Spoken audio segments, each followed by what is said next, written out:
everyone, welcome to another episode of Just Momming. I'm your host Ashley Wong, and with me today is Jessica Quinley Salmon. She's a wife, she's a mommy to two, and she is a lactation specialist.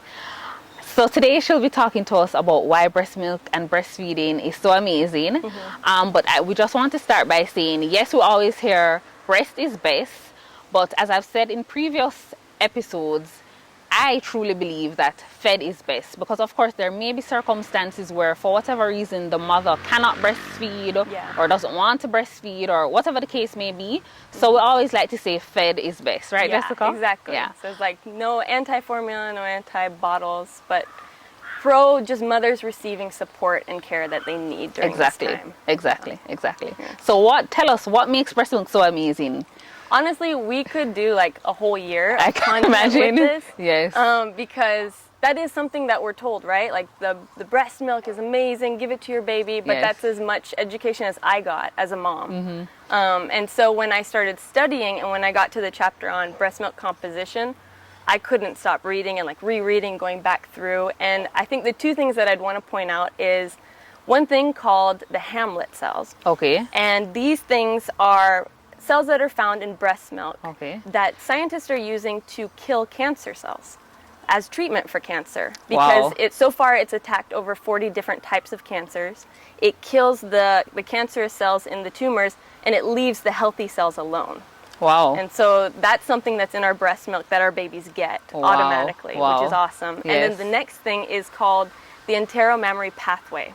So if you come in contact with COVID or the flu or stomach bug, you will ingest this, right? And then your gut's gonna process it. Your breast milk is then gonna change to give your baby the antibodies to fight it. So if you get sick, breastfeed.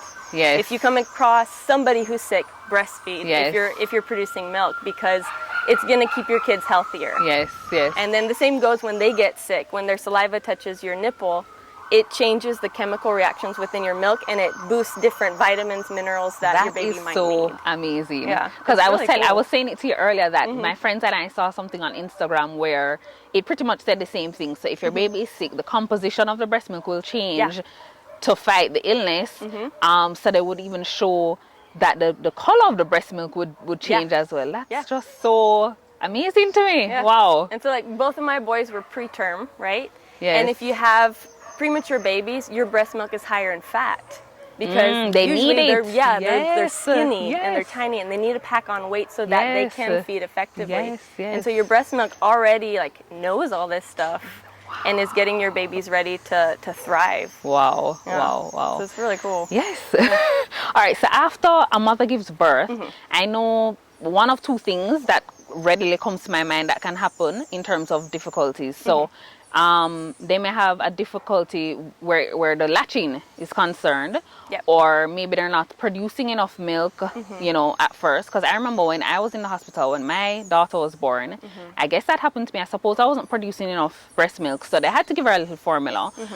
They gave her in a cup, which I hear is key, as opposed to the bottle. So she took the formula in the cup, and they say it's because if you give them the bottle, they get used to the bottle, and then when you try to give them the breast, you might have an issue. So I want to just talk first about the latching issue. How can a mother overcome that, and then if they're not producing enough milk when they give birth. Honestly, I love this question because there's so much in it. A lot of moms have talked to me about like they're in the hospital and within a day of giving birth, then somebody comes in and says, "You don't make enough milk. We need to give them formula." It's inaccurate. Because typically, you have a vaginal birth unmedicated. That means no IV, nothing, right? Your milk typically won't come in until about 48 hours. So for anyone to tell you you don't make enough milk, it's not true because you can't know. And then if you have a C-section like I had, it's typically 72 hours. If you have any medication, any IV, 48 to 72 hours. But of course, wouldn't the baby need some milk before the 48 hours before? And so the colostrum is enough. And honestly, like the colostrum is so full of antibodies, doctors refer to it as the baby's first immunization because it's packed full of stuff to protect them. And they don't need, like their stomach's so tiny, right? So they don't need the type of servings that we think they might need. They just need a little bit, and that's why they feed so frequently. Yes. Yeah. So in those first 48 to 72 hours, your milk usually won't come in, and that's not a problem. It doesn't mean that you're failing. It doesn't mean that you don't make enough milk. It doesn't mean your baby's starving. Yes. Because the colostrum is enough, and it's so high in fat that it really like kind of sticks and coats them, and it keeps them. It gives them all the nutrients they need during that time. Okay. And then the cup feeding as well is it is a really popular method. I tend to stay away from it because it's really dangerous as well. Yeah. You know, we can't pace how much our baby is swallowing, right? Because before a baby becomes about 2 months old, their cough reflex isn't fully developed, so they can't clear their airway very well. Right. And so it's very easy to overfeed, or even in the worst cases, suffocate a baby through cup feeding. So a lot of hospitals, at least in the West, are moving away from it. Okay. Because you need to be well trained in it to do it. Okay. And, you know, for the moms who are not wanting to use the nipples of the bottles, because it is true, their palates are really malleable during this time. So if we consistently use a nipple from a bottle that's not shaped similar to our nipple, their mouth will form to take in that bottle better than our breast. Yes. And so that's typically where that kind of issue will come into play. Right. But there's like spoon feeding, there's finger feeding with like a tube. There's a number of ways that we could feed. Okay. So cup feeding is super, super popular. Yes. But it makes me a little scared, to be honest. Okay. All right. And with the latching, do you help moms with that? Okay. Yeah. So if I'm visiting a mom with any kind of latching issue, typically, like, we'll look at, there's so much that goes into play with breastfeeding. Like, you think, and people talk about it like, it's just put the baby on your boob, it should be so natural and so easy, but for some mothers it's not. It's not. And it's like the shape of the mouth, the shape of the tongue, the arch of the roof of the mouth, the shape of the nipple, the wideness of the breast. Like, there's so much that goes into breastfeeding. So latching, I'd say, especially for that first session, something that I see that's really common in really well-meaning parents and like hospital staff is to hold the back of a baby's head and like try to get them to latch, you know? But when you put pressure on the back of a head, it causes a reflex to pull back. So it can make latching more difficult and more stressful. Okay. And so babies will actually, especially in that first time, you know, they can self-latch pretty well. But I guess I actually brought a boob. Okay. Demo boob. Because I've actually seen videos too where like you'll just put the baby close to the nipple and it's like they find it on their own. And they'll use their hands too. So like it's common to kind of like push hands away, but they're actually using it to figure out where the breast is. And those like, you know, those little like dots around the nipple called the Montgomery glands, they excrete a smell to the baby so that they can find it better. And so this is also interesting. Our bodies are really amazing. I'm always just so in awe of like the woman's body.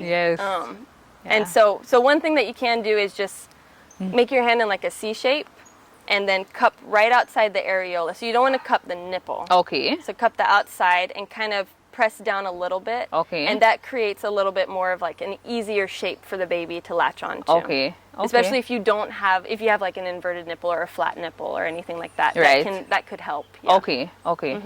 Which was my next question about the inverted nipple. So that is a problem then. That does pose a problem. If your nipples are inverting, it can pose a problem. It can cause like a lot of pain is the most common problem because like if we see the mouth of the baby and then if there's nothing here to latch onto if it's in the inside, they have a hard time like grabbing anything. So what they can do is they pinch down or they oversuck to overcompensate for the fact that they're not getting a good latch. So there's some like stretches you can do, like putting 2 fingers on this side, pulling out at the bottom, pulling out. And inverted nipples and flat nipples are really common. So like if you have this, it doesn't mean that you can't breastfeed. You can't breastfeed or there's something wrong with your milk or you're going to have a terrible time. You might have a little more pain. But there's different things that you could do for that. And I actually have a nipple shield in my bag. But nipple shields are really helpful, but I don't recommend them unless it's really, really needed. Because if you have a low supply, or you have a slow flow, it can lower it even more. Okay. So, and you don't realize that your baby's really not getting much milk from you. Yes. So I always say use them with caution and use them for short amount of time. Okay. Like, Okay. and so nipple shields can really help moms who have inverted nipples by just like kind of like massaging the breast as well. And so I'll talk about nipple shields first and then this other part. And then you turn it inside out. Okay. And then some moms like to put milk on the inside to create more of a suction. And so when you turn it out, you put it right on the nipple and then let it like latch on that way, and it'll pull the nipple out sometimes. Okay. Okay. Other moms will take, I've seen some moms take old syringes, like the 5cc or 10cc, cut it, and then heat it so that it's not sharp. Right. And then you put that on top of the nipple and like pull suction out and just hold it for a minute. Okay. Not to where it hurts at all. Right. And then that helps kind of pull it out. And typically, with breastfeeding and with more children, it everts. Like your nipples can evert. Okay. Over time. Okay. Okay. Okay. And then there's something else too that could help these moms with any kind of pain. It's called reverse pressure softening. So it's the same kind of thing. You make the C with your hand and you press down and you just hold down for a minute and like sing a song to yourself and just hold it down. And what it's doing is it's removing fluid from your areola and from your nipple so that it's not, because the nipple can get engorged just like a breast can. And that can make it more difficult to latch as well. Yes. And so if we remove fluid from this area and kind of push it back away, it makes it softer and it makes it easier for our babies to latch on. Yeah. Cool. All right, so breast engorgement, you just mentioned that. That's my next question. These are great. These because are leading one to another. I definitely experienced that. I would say maybe on day 3 when Isabel was 3 years old. Yeah. One advice I would give, I made a mistake and I was told, make sure you have that breast pump all set up, because you have all these nice fancy breast pumps. Make sure it's set up and ready, so when you need it, it is there and ready. So day 3, my breasts were so full. I wanted to cry. It was very painful. Yeah. What can we do about this breast engorgement? Yeah. So in those first 6 to 8 weeks, your body's trying to figure out how much milk do I actually need to make. So some days you're just like painfully full and like shiny and it hurts. And then other days you're just like, am I making anything? Right, you know? yeah. And it's because your body is just like fluctuating and it's trying to figure out what to do. I remember I used the heating pad as well. That helps. So heat can definitely help. Breast massage really helps, like especially just going in the shower. The biggest thing is remove milk at least every 3 hours. So your milk, you probably felt that pain because your milk came in at 72 hours. Yes. Yeah, and so at that point we usually get like this whoosh, like it was fullness. insane. And like these pins and needles feelings. Yeah. And it can be so painful. And engorgement is really dangerous because it can lead to mastitis. And mastitis is like, it'll get red and painful, and you can have a fever, but you can also not have a fever and still have mastitis. Okay. So I hear some moms be like, yeah, it hurts, it's red, it's swollen, but I don't have a fever. Right. It still could be. Yes, yeah. yes. And the thing with engorgement is that if you let it sit long enough, some of your cells might start dying and you could lose breast milk production ability. Okay. And so it's really important to get that milk out so that you don't develop mastitis and so that your milk like flow stays how you want it to be. Yes. Okay. Yeah, so heat is great, breast massage, but the biggest thing is just remove milk every 3 hours. Yeah. Okay. All right. Now, what else? I think you probably get this question. This is probably your most frequent question. How to boost the milk supply? Yes. Yeah. I saw you recently make some posts on Instagram. I think they're called, what are they called? Galactagogues. Right. Yeah. Let's talk about that. Yeah, so we spend a lot of money on galactagogues, right? And it's galactagogues are anything you ingest that you believe will boost supply. Yes. As a lactation specialist, I can't say any of them work because there's no scientific backing to it. There's really little to no studies done. And that's because there's so many things that go into play, right? You need to get a large enough sample size. Right. You need to have everyone doing the exact same amount of pumping at the same time, like control it, which is really hard to do when you have an infant. Yes. You know, you can't control anything. Exactly. And so the studies that have been done they're not effective enough to say that it works. Okay. But personally, and as a mother, I do believe that different cultures have these foods that we recommend to moms because it's worked in our culture. Right. You know, it's worked for us. Yes. So most of the stories are narrative. You know, there are personal experience that gets handed on to one another. The greatest thing I think about breast milk, well, one of the greatest things, is that it is a supply-demand relationship. So you don't need to spend money to boost your supply unless you have a medical, like, situation that prevents you from creating milk. But typically it's just get milk out frequently and fully, and your body will continue to make more. And so, and it doesn't matter if you eat terrible, you know, your breast milk will still be great. Yes. And so it's just That's about nice to know. like, yeah, because especially in that first year, like you have so much to worry about, and we want to be healthy, but we also need that comfort food and definitely. just some time of rest. Yes. And so Yeah. so like emptying your breast every 3 hours through pumping. If you're wanting to increase it, I'd say in addition to your breastfeeding, 3 hours for 10 minutes, because I think any more than that is just exhausting. Yes. You know. Yeah. And then there's certain foods that a lot of moms find helpful, and for me personally, it was bone broth. Okay. Yeah, I noticed a big difference in my own milk supply when I would start to drink bone broth. And that's cheap to do. You just take up the cuttings from like your chicken or your beef, and you just let it sit for like 8 hours. You can add vegetables to it because then you get the minerals too. Right. And then that gives you more nutrients. So like I really love when moms use food as galactagogues instead of just pills. Yes. But I know like pills are convenient. You know, like just to take the fenugreek or something. Right. So there's like risk with each of them. Yes. So, yes. Yeah. Another post that I saw you mention is drinking water, because that's a common one. Like drink a lot of water and that will help you to produce a lot of milk. But it's not true. Yeah. Just drink as much as like to stay hydrated, and because you can get water toxicity just like your babies can. Yes. And one thing, like I know when I was breastfeeding, I was so thirsty all the time. But if we like over drink water, we lower our sodium levels, and it's not going to do anything to our milk. You know, it's not going to boost our supply. And that's a common thing you always hear. Yeah, just chug. Yeah. It really won't boost your milk. There's no proof for it. Yeah. Okay. All right. So I've mentioned this in a few of my videos before that my daughter is 2 years old, still breastfeeding. And I don't think I really mind, but maybe I think the time should soon come where I should probably start weaning. What is the best way to go about weaning? Honestly, I don't know, because like I have a 1.5-year-old too who just wants to feed like he's a newborn as well. And like textbook answer would be like, let the baby wean themselves. And I've heard that too, and that's what I was hoping for, that she would naturally wean herself. But I feel like I don't know if that's gonna happen. My firstborn did. He was just done. And at what age was that? Right before his first birthday. Okay. He was just finished.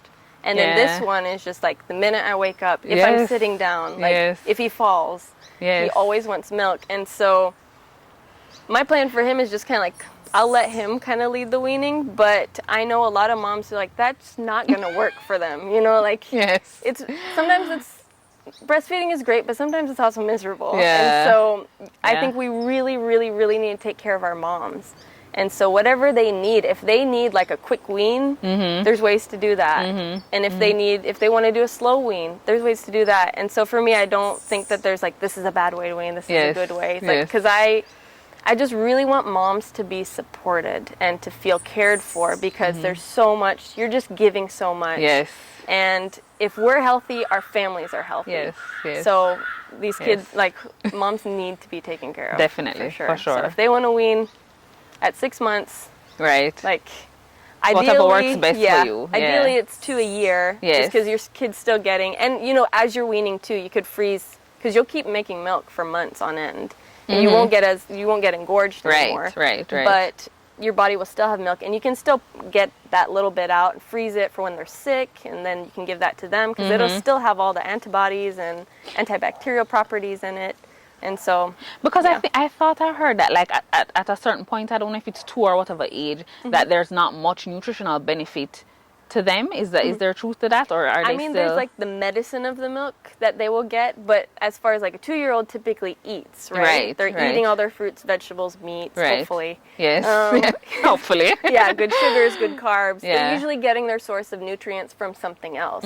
So they don't need your milk to survive, but your milk still gives them all these medicines, you know? Okay. It gives them lactoferrin, it gives them DHA, Yes. it gives them like all these different, and there's some kids who like when they get sick, it helps boost their immunities. And if they're having some sort of food aversion, you know, they still get the vitamins and minerals from your milk. Yes, yeah. So there's benefits to it, even Right. if they don't need it to survive. So for me, it's really like, it's up to the mom, Yes, you know, yeah. like if you are happy to keep breastfeeding, keep Yes, breastfeeding. yes. If you want to stop, I understand. Yes. You can stop, Yes, you know. yes, yes, That's- yes. Yeah. Okay, suppose a mom is, she's still breastfeeding her toddler. She has a newborn, or she's pregnant, so she's about to have a newborn. So, of course, when you're breastfeeding your toddler, that is, you know, breast milk. But then when you have your newborn, you know, usually the colostrum would come in. Yep. So would your newborn baby still get that colostrum given that you are feeding the toddler? Yeah, most doctors will recommend to stop feeding the toddler, at least from your breast, for like a month or so before birth, Okay. just to give your body a chance to taper down. Because once the placenta moves your body, like leaves your body, why is my mind is blanking? I'm having mom brain. That's right now. fine. That's fine. Colostrum. Colostrum. Your colostrum will come. Yes. Yeah, so Yeah. even if like you could store your breast milk during that time so that your toddler can still have milk in a cup, or Yes. however, I know that's going to be hard to like say no, Yes. but typically that is what doctors recommend. Okay. But if you continue to breastfeed, you will still have the colostrum, and you Okay. will still have like higher fat milk, because your body realizes that, you know, this child has left and your placenta is gone. Okay. And so there's going to be a chemical change in your body. There's going to be a chemical change to your milk. Yes. That's still really beneficial to your newborn. Yes, awesome. Okay. All right. So to close out, you can find Jessica on Instagram. We're gonna put it all here, Honeysuckle JA. So just tell us a bit about what are the services that you offer. Okay, so breastfeeding for me in that postpartum year was just really hard and really lonely, and honestly filled with like kind of guilt that like I'm failing and I can't figure this out. Yeah. So that's why I started this, was like, one, Yes. I want to educate moms. I want to Yes. give them up-to-date scientific research of like what's going on. You Yes. know, like this is what's happening. This Yeah. is different things that we can try to fix. And then I want to help them put that into practice, because it's always nice when you have someone physically. So like I really like to do person-to-person visits and like physically help you do this thing. Yes. And see, how does this feel, and just sit and talk with you and Yes. check in with you, and are you Yes. okay? Yes.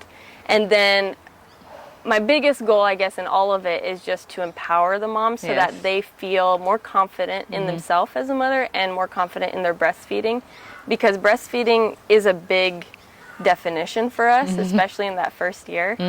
And so I will go in and I'll help moms who are having latching problems. They have twins, they have preterm babies, they're struggling with low milk supply, they have oversupply, they have a fast letdown.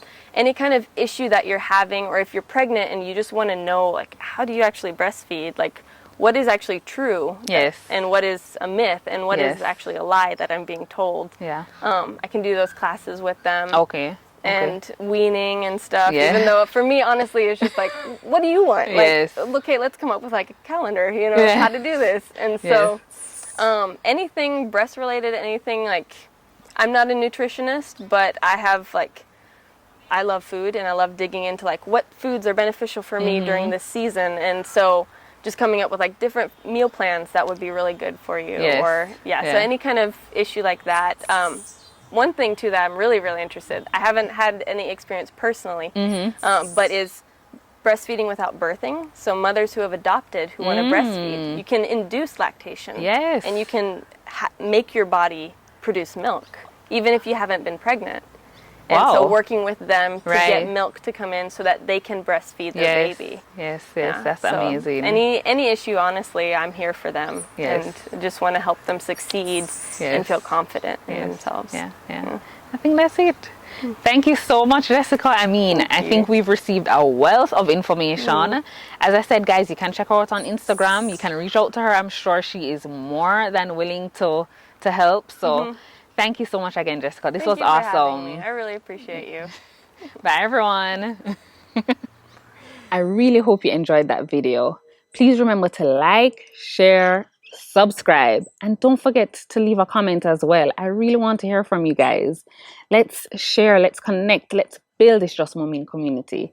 Thank you so much again.